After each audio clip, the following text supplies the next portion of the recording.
It's news time. Information is power. Be current. The news headline: Bokohårãm terrorists. Dear Buhari government, mount security checkpoints on Borno highways.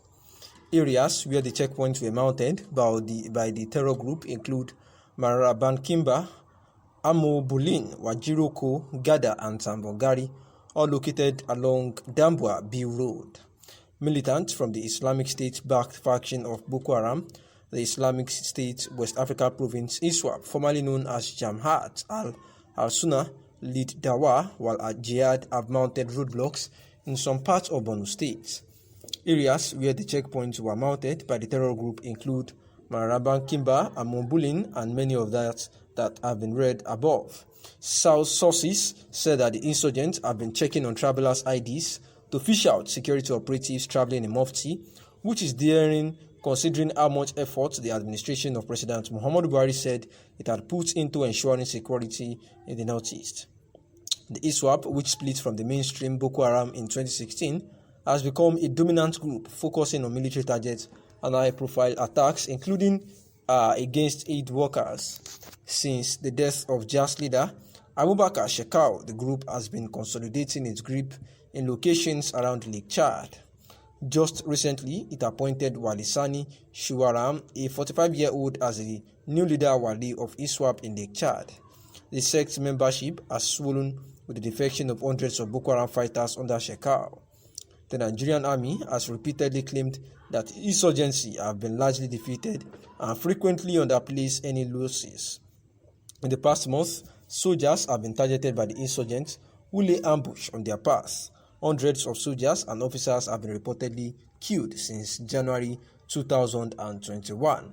And yet again, the Boko Haram terrorists had actually mounted a security checkpoint of Borno highways during the Buhari-led administration. On August 24, reported Ukuli had also sued Nigeria's Inspector General of Police Usman Baba and Attorney General of the Federation and Minister of Justice Abubakar Malami, and in a suit instituted at the Federal Capital Territory High Court, Abuja, Ukuli had sought her immediate and unconditional release from the custody of the police.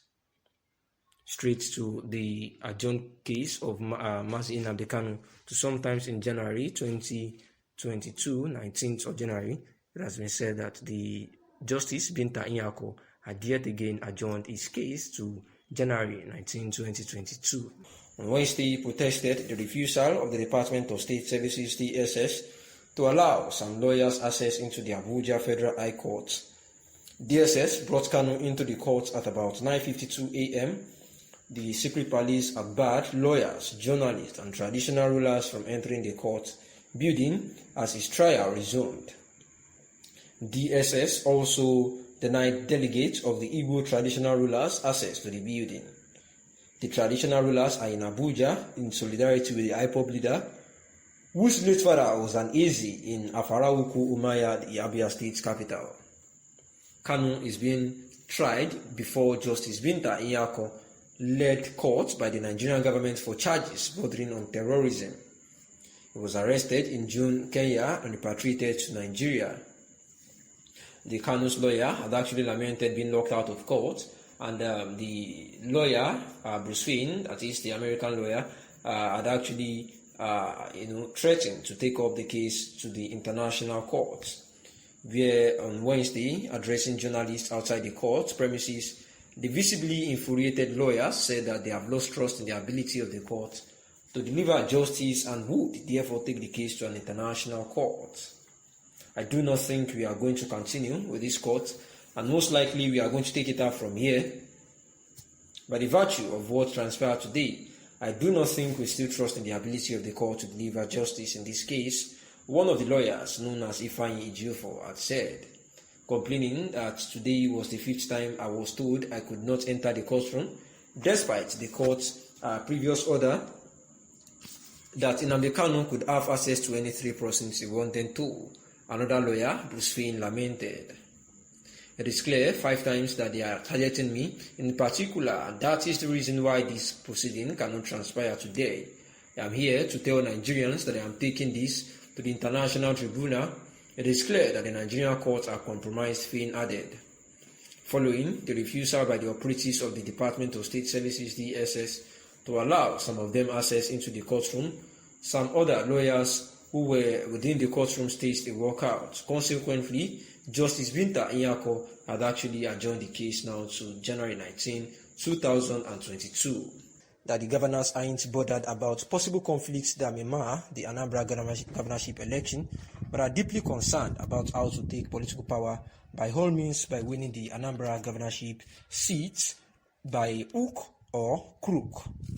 Therefore, the right group expressed consternation that since July, that the leadership of the IPOB was allegedly kidnapped by the Nigerian government from Kenya and brought back to Nigeria to continue its trial for an alleged treasonable felony for his role in the championing the campaign for self-determination in the southeast of Nigeria. The elected leaders of the southeast of Nigeria, that is the Igbo-speaking nationality, have yet to concretely convince the president to ban the IPOB and remove a ruinous tag of being a terrorist group slammed on the self-proclaimed unharmed IPOB. Uriwa said that instead of opting for peaceful negotiations and the adoption of non-kinetic steps by the federal government to douse the rising tension created by the detention of the leader of the IPOB, Mazi Nnamdi Kanu, the federal government and the southeast governors have largely adopted bellicose and confrontational military strategies to confront a situation that could have been resolved through peaceful and constructive means. It said that the recent moves by the federal government to militarize Anambra State, with the elections barely a few days away and the threat to call out the people of the southeast of Nigeria on a week-long sit-at-home protest made by the IPOB, is an unambiguous signal that the election in Anambra State would be characterized by bloodbath, which is what the right group is asking all and sundry to avert. The right group recalled that President Muhammadu Buhari had ordered a massive deployment of security agents in the Anambra State to ensure that under no circumstances will anything be allowed to stop the elections from taking place peacefully. The police had on October 14th announced that it would deploy 34,587 personnel to Anambra State to ensure peace during the poll, even as the Minister of Justice and Attorney General of the Federation, Abubakar Malami, had earlier hinted that the federal government was considering imposing a state of emergency in Anambra to ensure peaceful conduct of the poll. Also, the IPOB had declared a one-week sit-at-home protest across the southeast state starting from November 5, the eve of the governorship election in Anambra State. Also, the INEC had said that its commission is prepared. The commission had so far recruited and mobilized about 25,000 ad hoc staff that would man the 5,720 polling units in the southeast. Our preparations are on course, even with all the challenges we are facing, such as the attacks on our state office on May 23rd and the sit-at-home order, which is eating into our preparations. But we are doing our best to ensure that we overcome these challenges, and we can only urge the public to remain law-abiding in order to achieve the desired electoral success in the state, he said. The Apex Igbo Socio-Cultural Group had therefore appealed to the indigenous people of Biafra to revisit their declaration of a sit-at-home order for the 1 week